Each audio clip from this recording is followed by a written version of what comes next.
Hi, so in this presentation, I'm going to talk about a proposed government policy and how it's going to impact the economy.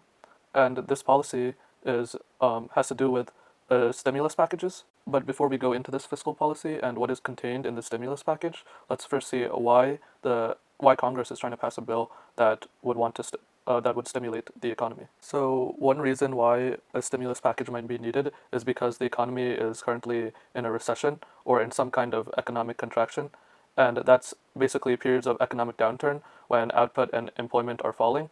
And due to the coronavirus, this might be true. So let's go and find out and see if output or GDP and employment are falling. So here we have the graph of the unemployment rate, which was found on the Federal Reserve economic data. And this was pulled from the US Bureau of Labor Statistics. And here in this graph, we can see that there's a sudden spike in the unemployment rate in 2020, around when the coronavirus started to spread. And we also can see that this is a recession because it says on the bottom left that US recessions are shaded, and the most recent end date is undecided. So not only do we see a spike in the unemployment rate in this graph, but we also see it shaded. So it means that we are most probably in a recession during that point, and we are currently recovering, or we are still in it. So next we have a graph of real GDP, and this from 1990 to 2020, and we can see a drop in the graph around 2020, around exactly the same time that we saw a spike in the graph for unemployment, and this is due to the coronavirus. And because we saw a spike in the unemployment and a drop in the GDP, this satisfies both conditions that we are in some kind of economic, or we were, or are in some kind of economic contraction or downturn. So now that we know that we are in economic slump, there are really only two options here, and they come from two different theories, and which is a self-regulating economy and a Keynesian economics.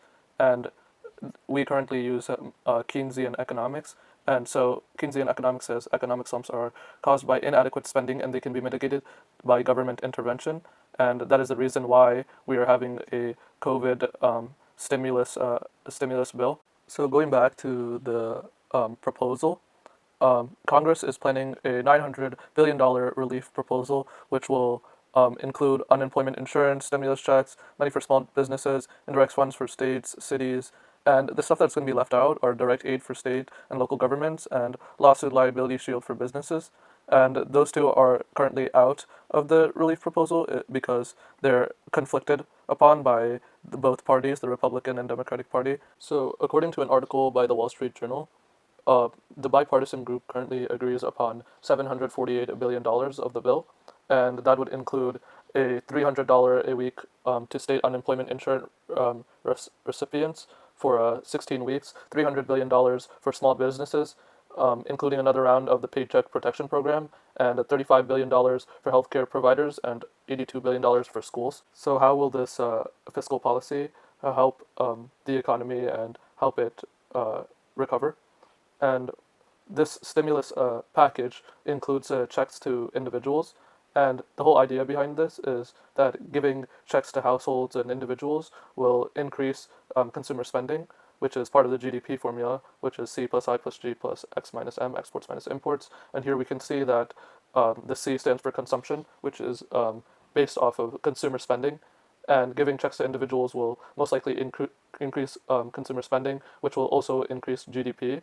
And another thing that would increase GDP that we can see comes from the stimulus packages are the government spending on schools and education. And government spending on schools and education um, would help people get more educated, and it would help people get jobs, which would also decrease unemployment and boost GDP, which is how we can recover from a recession or some kind of economic contraction. So in the article, it states that Congress is also trying to beef up the proposal by adding $6 billion for COVID-19 vaccine distribution and $10 billion for testing and tracing of the coronavirus. And this could directly help the economy recover, as adding more spending to tracing of the coronavirus and distribution of the vaccine, it would directly help the economy, as it would allow us to open it up again, and businesses and individuals won't be impacted as much, which would help boost recovery, GDP output, and lower unemployment rates. And yeah, so that's one example of how a proposed fiscal policy, can help the economy.